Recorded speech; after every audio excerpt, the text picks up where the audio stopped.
there is a budding problem in Minneapolis. Well, there's always been a problem with homelessness.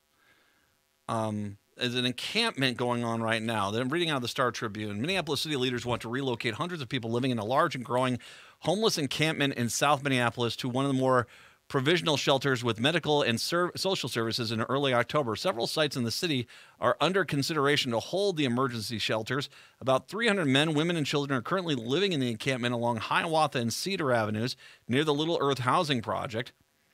The temporary shelters would provide security and protect residents from the elements, while a coalition of city, county, and American Indian agencies continue efforts to find them permanent housing. City officials hope to transport residents and their belongings to the new site before the cold weather sets in.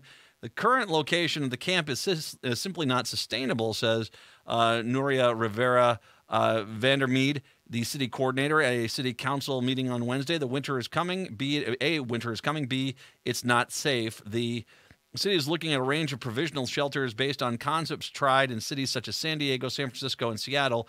Options include large heated tents with cots, vacant warehouses, and emergency trailers commonly used to house people after natural disasters. Officials stress they're searching for large sites near the camp and oppose dispersing residents to many temporary locations, which would isolate people and make it harder for social service agencies to reach them.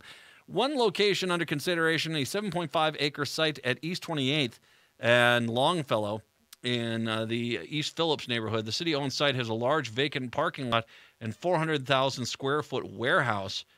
That's not a bad idea. The East Phillips neighborhood, the site known as Roof Depot, appeals to city officials and Native American leaders because of its large size and proximity to the Little Earth Housing Project and surrounding community, where many of the camp dwellers have lived and have relatives.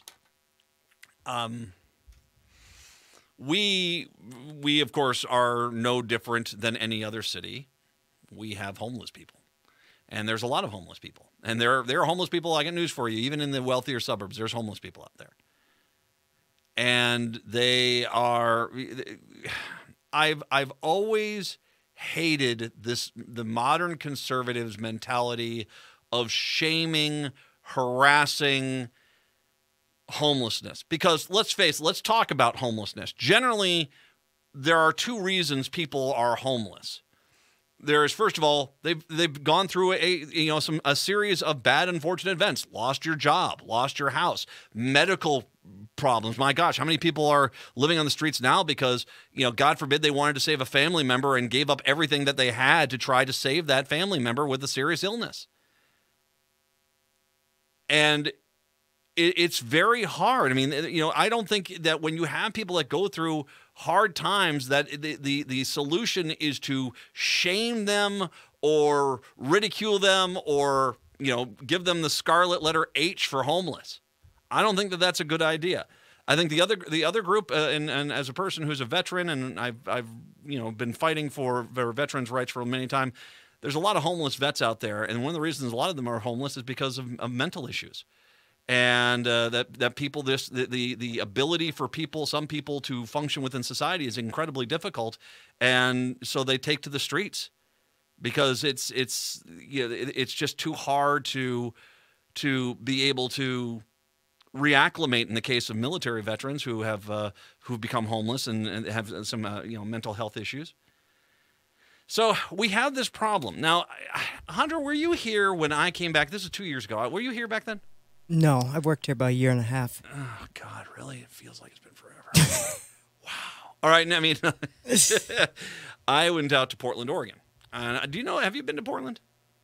Yes. They have a really unique solution for homelessness, which has got its pluses and it definitely has its minuses. And that is they basically just let the homeless be homeless anywhere they want to be. They don't harass them. They just allow them to be there. And so you'll be driving through Portland and you'll see homeless encampments under roads and in parks. And they'll just, that is kind of how they allowed it to happen. They basically don't feel as if harassing people who are homeless does any value to the community. And I can't agree with that more. I think that that's actually a wonderful point. If they're already homeless, what value is there to harass them and harangue them?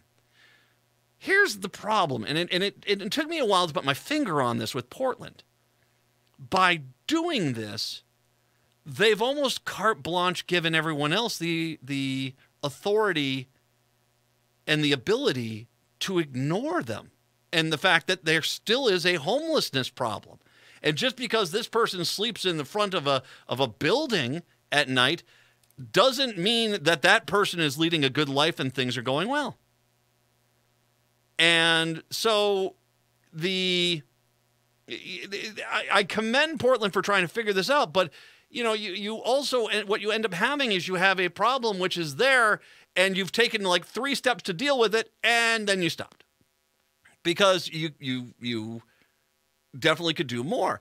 Salt Lake City actually has come up with one of the most ingenious plans, and speaking of conservative areas, and very conservative, but also a very religious area, they give a house to homeless. They give them a house, and it's been wildly successful and cost-effective too.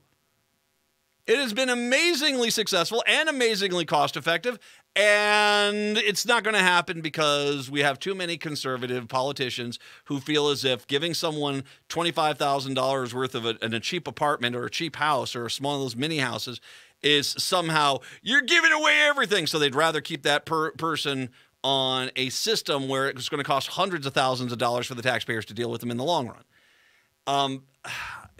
I don't know what the answer is. I want to commend Minneapolis, Mayor Fry and the people there that are working in the city, because they're taking this seriously. And notice, they're not running in there like some communities do, some more conservative communities, and sending in the bulldozer to get those homeless people out of there. They're not. They're taking this problem very seriously, and I'm actually very impressed because they're looking at this as what it is. It's an opportunity. It's an opportunity, and by God, I think this is a great idea. If you can find some place to where they're not outside exposed to the winter, but they're all within one kind of large area, and you have the ability to get them the services they need, get them some security, some privacy, some shelter, then we can start actually trying to get these people off the streets and into a home of some sort. I think that this is the path we're taking so far is the absolute right path. We're not condemning. We're not sending in the bulldozers. We're not shunning these people. We're acknowledging there is a serious problem. We're acknowledging that winter is coming. And we're also acknowledging that it's not best to just all of a sudden ship, 200 people, 300 men, women, and children to various parts of the entire state and say, see, we shipped them all away, problem solved. That's not how it works. That's not how it works. And I think that there are going to be always, and this is just an ugly part of society. There's always going to be homelessness. I think you can do your due diligence to try your hardest, but you're always going to have some level of homelessness within a community. But I think that by taking an adult approach here, and not just the most jerkish approach you possibly can take, we actually have a potential here of doing something really good. And if we can get, say, 200 of those 300 people into a regular shelter, into a home, into get them in heading in a much better direction than they are as they are homeless, I think absolutely that would be a magnificent win for the city of Minneapolis. An absolutely magnificent win. Let's take William in Woodbury here really quick. William, welcome on in. Hi, how you doing, Matt? All right, and sir. Thanks for bringing this subject up. I'm a single guy, and I make pretty good money, but I'm going to tell you what I think the biggest problem is, and I know you probably think they're doing a good job of addressing it, but I feel like until the whole metro area start to address the affordable housing issue, I look for a one-bedroom apartment, and every one-bedroom apartment start out at over $1,000. Yeah. I mean, in Minnesota, $1,000, really? A month. And I don't think a lot of people can afford that. And until we start to address the affordable housing problem in the Twin Cities, we're going to have a major homeless issue, and it's going to continue to grow. Well, I have to live with several friends now just to have a place to sleep. Well, and I make pretty decent money. So if you're making $9 an hour, and William, thank you very much. I appreciate it. William in Woodbury, he brings up a good point, affordable housing. $9 an hour times 40 equals $360 per week. Times 4 equals only $1,440. That's before taxes. If your single room, one bedroom apartment or studio apartment's $1,000, that's not enough money. So if you have other expenses such as we'll just forgo the car and just say you have a bus pass, but you have to pay for heating, gas maybe for your utilities, a phone or something like that. You're going to need to work 2 jobs, total of 80 hours, times $9 an hour. That gets you $720 per week, times 4. That's $2,880 before taxes. So I'm going to guess what, about $2,200. You might have a few extra bucks. You might, but you're having to work 80-hour weeks at minimum wage just to afford that. You also have to qualify for all these things, and people don't allow a lot of tenants if they don't make a certain threshold compared to the rent. Some communities do a better job than others. I can say that. I think there are some communities that when a development comes in, there's a requirement that a portion of the places within that have to be rented out at 75% of market value to try to get some lower income housing available. I think that it's a very William, it's an exceptional point. It is an exceptional point, and maybe that's something to do. If you're going to take it seriously, you guys are doing some good things in Minneapolis with this. I mean, I'm not saying this is an easy problem. I think you're taking the right approach. Well, maybe then when you're done with that big site that you're going to put all these homeless people in, maybe rezoning that and building, 700 low-income housing units in that place, that might not be the worst idea. Places which are affordable.